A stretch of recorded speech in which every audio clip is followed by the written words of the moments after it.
Chromium-6 is a heavy metal and a carcinogen. It's rarely found in nature. Instead, it's created by various industrial processes.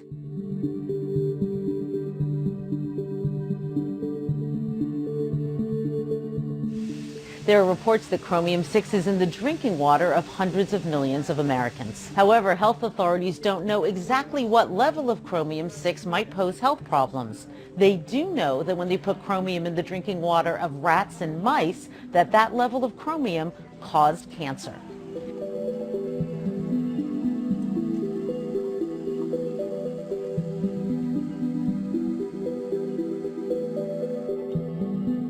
Scientists who study chromium-6 say they're concerned about even very low levels of exposure to chromium-6 when it's a child or an infant or a developing fetus.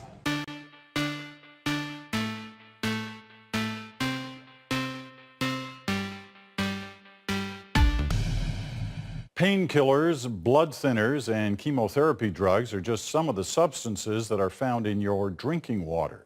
There's new information that some drugs are ending up in our water at levels never seen before. CBC's Kelly Crow has more on that.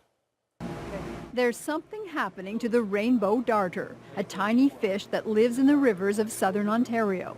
If they're downstream from a sewage treatment plant, the male fish turn into females. If you expose them to wastewater, they will feminize. They will have eggs in the testes.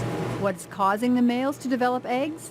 Human hormones, residue from prescription drugs that are flushed into the river.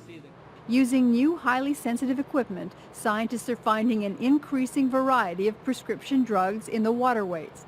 Painkillers, blood thinners, chemotherapy agents, hormones, antibiotics. If we swallow it, scientists can find it in the water. Some of the drug comes in us and through us and out of us totally unchanged. So we actually have active drugs going into the waterway through our urine or feces. Last month, a study of First Nations communities found levels of 3 prescription drugs in one southern Ontario river that were the highest in North America. And an unpublished Health Canada survey of tap water across the country found traces of prescription drugs in drinking water. Scientists still don't know if that combination of drugs in water poses a human health risk. That research has not been done. The World Health Organization calls it a knowledge gap. In Canada, there are no national standards for pharmaceuticals in drinking water, but environment officials are working on a water quality guideline for carbamazepine, an anti-epileptic drug that shows up almost everywhere.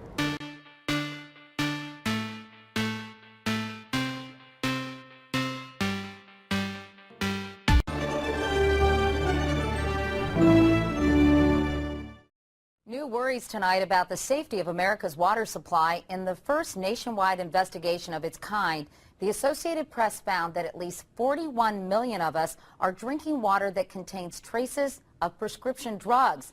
And now many are wondering, is our water safe? Here's Nancy Cordes.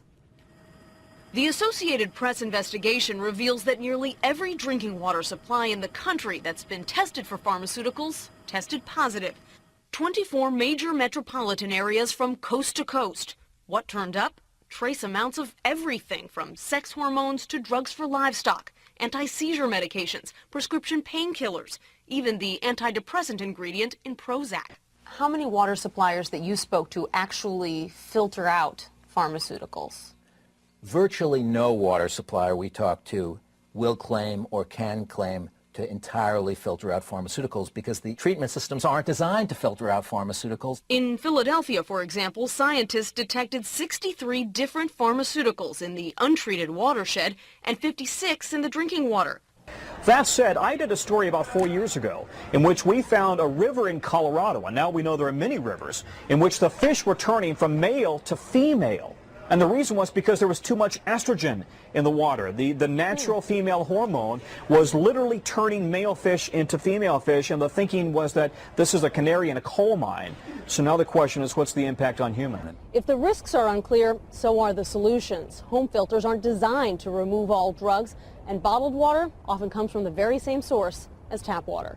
Nancy Cordes, CBS News, New York. The water crisis in Flint, Michigan will arguably be remembered as one of the most important stories of 2016. Officials say as many as 12,000 children in the city may experience a range of serious health problems after being exposed to drinking water with high levels of lead. The far bigger problem is that thousands of U.S. neighborhoods reportedly have higher lead poisoning levels than Flint. For more details, we cross live to RT's Marina Portnaya. Marina, this is all coming from a Reuters report. They examined lead testing results across the United States and basically found that Flint, Michigan isn't even the worst of it. What kind of chronic problem are we talking about here?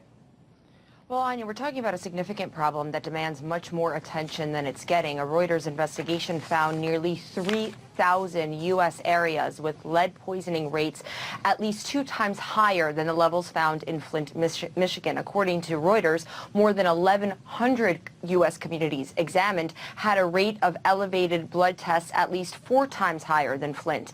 The U.S. neighborhoods with poisonous lead levels stretch from coast to coast.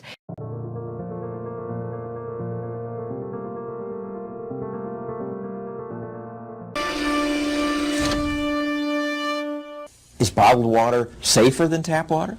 Do you argue that it is? No, better? I wouldn't argue it's safer or not safer. Even Dr. Stephen Edberg, the person the Bottled Water Association told us to talk to, agree. Bottled water is no better for you. The labels on the bottles do suggest they're special. Some show mountains or polar bears, but many of the names are wondrously misleading. You have to look at the fine print to find out that Everest water is not from Mount Everest, it's from here, Corpus Christi, Texas. Glacier Clearwater is not from a glacier. Its source is tap water from Greenville, Tennessee. Couldn't find any glaciers around here. Big selling Dasani, Aquafina, and 25% of all bottled water sold is just reprocessed tap water from cities around the country. One of Aquafina's sources is the Detroit River. In a statement on Friday, PepsiCo said, quote, "If this helps clarify the fact that water originates from public sources, then it's a reasonable thing to do." Coca-Cola's Dasani does the same thing, purifies and bottles public drinking water. We are now exposing an underbelly truth. That is, a big percentage of bottled water in this country is tap water. Doctor, can you talk about bottled water a little bit? Is that any safer, or how do we know? We've gone through and measured a bunch of waters, and Whole Foods, just about same as tap water in terms of fluoride. How about Trader Joe's?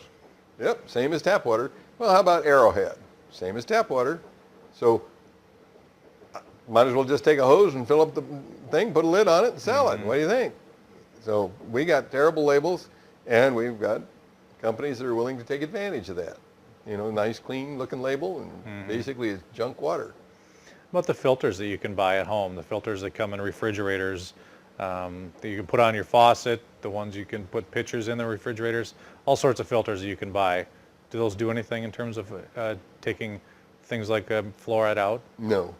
Those filters are predominantly made up of carbon, and carbon will remove some of your thihalmethanes and make your water taste better, but they don't remove any of the fluoride. Some people think you can get it out by boiling it. It actually makes it worse. The fluoride stays in the pot, so if you started out and put 2 quarts of water in to make a bowl of soup, and you boil it down to 1 quart, twice as much fluoride in the water that's left in the bowl.